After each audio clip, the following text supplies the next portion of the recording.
Nama Syekh Abdul Muhyi tak asing lagi bagi para warga di Pamijahan, Tasikmalaya karena sosoknya diyakini sebagai salah seorang wali Allah yang memiliki segudang karomah.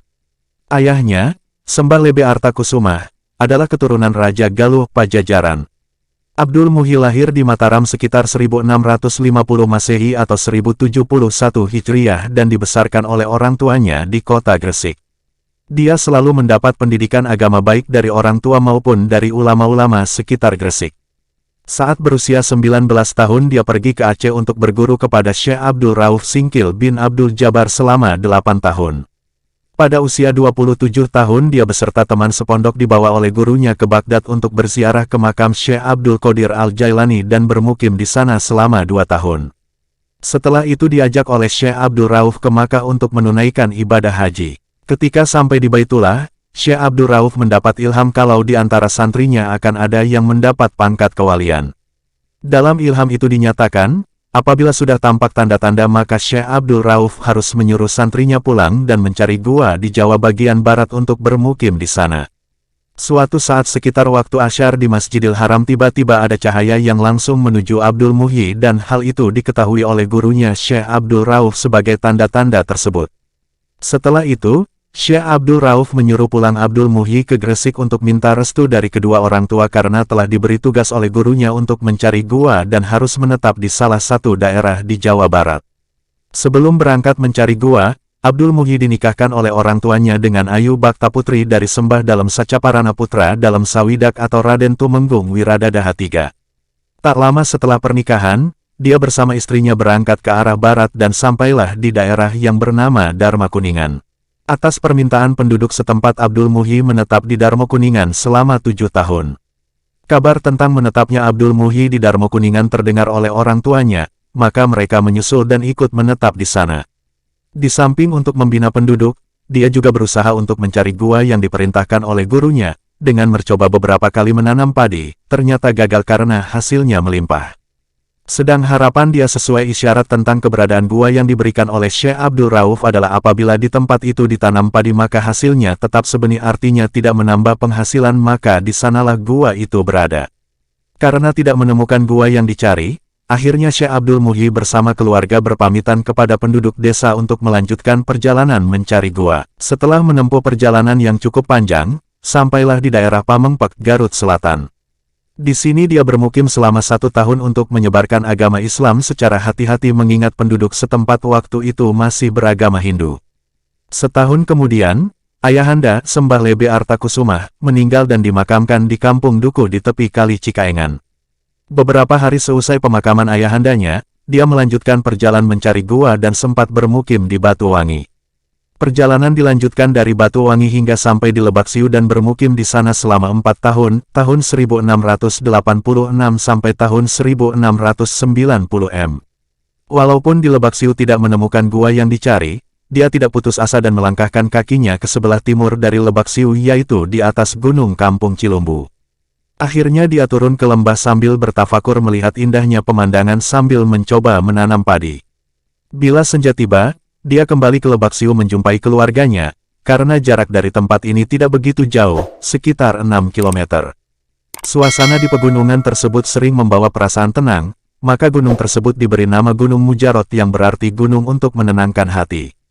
Pada suatu hari, Abdul Muhyi melihat padi yang ditanam telah menguning dan waktunya untuk dipetik. Saat dipetik terpancarlah sinar cahaya kewalian dan terlihatlah kekuasaan Allah. Padi yang telah dipanen tadi ternyata hasilnya tidak lebih dan tidak kurang, hanya mendapat sebanyak benih yang ditanam. Ini sebagai tanda bahwa perjuangan mencari gua sudah dekat. Untuk meyakinkan adanya gua di dalamnya maka di tempat itu ditanam padi lagi, sambil berdoa kepada Allah, semoga gua yang dicari segera ditemukan.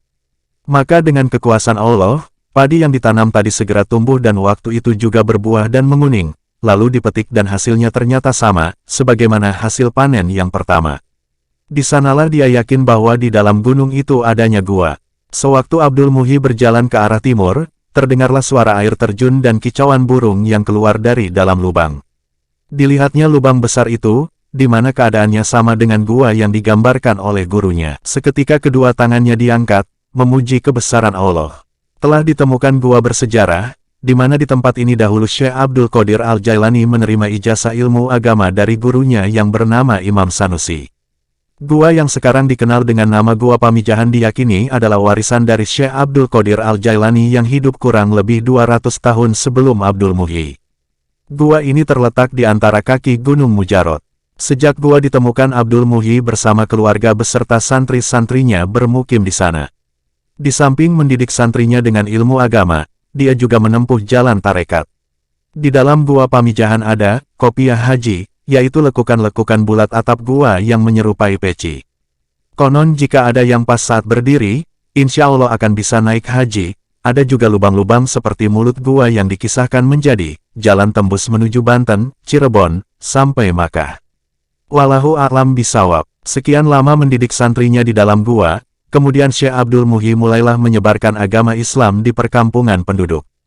Di dalam perjalanan, sampailah di salah satu perkampungan yang terletak di kaki gunung, bernama Kampung Bojong. Selama bermukim di Bojong dianugerahi beberapa putra dari istrinya, Ayu Bakta. Di antara putra dia adalah Dalem Bojong, Dalem Abdullah, Media Kusumah, Paki Ibrahim. Lama setelah menetap di Bojong, atas petunjuk dari Allah, Syekh Abdul Muhyi beserta santri-santrinya pindah ke daerah Safarwadi. Di sini dia membangun masjid dan rumah sebagai tempat tinggal sampai akhir hayatnya. Dalam menyebarkan agama Islam, Syekh Abdul Muhyi menggunakan metode tarekat nabawiyah, yaitu dengan akhlak yang luhur disertai tauladan yang baik. Salah satu contoh metode dalam mengislamkan seseorang adalah sewaktu dia melihat seseorang yang sedang memancing ikan. Namun orang itu kelihatan sedih karena tidak mendapat seekor ikan pun. Lalu dihampirinya dan disapa, "Bolehkah saya meminjam kailnya?" Orang itu memperbolehkannya. Syekh Abdul Muhyi mulai memancing sambil berdoa, "Bismillahirrohmanirrohim, asyhadu alla ilaha illallah, wa asyhadu anna Muhammadur Rasulullah." Setiap kail dilemparkan ke dalam air, ikan selalu menangkapnya. Tidak lama kemudian ikan yang didapat sangat banyak sekali sampai membuat orang tersebut keheranan dan bertanya, apa doa yang dibaca untuk memancing? Dia menjawab, basmalah dan syahadat. Akhirnya orang tersebut tertarik dengan doa itu dan masuk Islam. Dalam kitab Istighal Tarekat Qadiriyah Naqsyabandiyah diceritakan beberapa kisah karomah Syekh Abdul Muhyi. Di antaranya adalah sebagai berikut. Pertama, suatu hari ada orang yang dikejar-kejar sekawanan lebah, lari meminta pertolongan Syekh Abdul Muhyi. Kemudian Syekh Abdul Muhyi berseru kepada kelompok lebah itu, "Kenapa kalian lebah bersikap begitu kepada manusia? Apakah kalian tak mengerti di dalam tubuh manusia lahir dan batin adalah Tauhid la ilaha illallah?" Lebah-lebah itu langsung mati. Lalu tubuh orang itu seperti keluar asap. Dia selamat tanpa bekas luka apapun. Kedua, saat seseorang membawa istrinya yang buta setelah melahirkan menemui Syekh Abdul Muhyi untuk minta kesembuhan.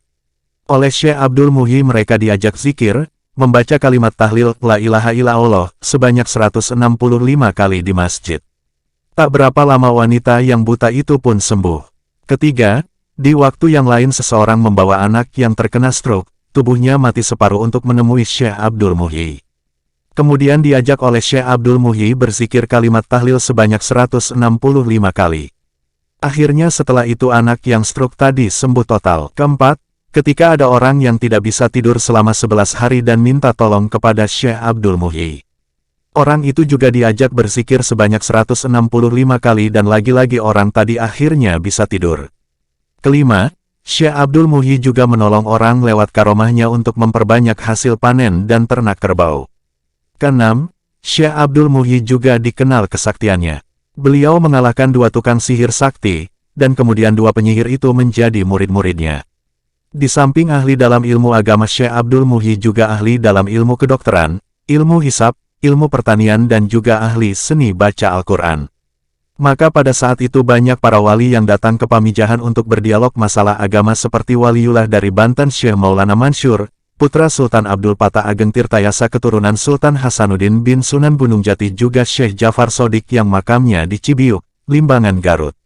Makam Syekh Abdul Muhyi di Pamijahan, Tasikmalaya saat ini banyak diziarahi oleh kaum muslimin karena dikeramatkan.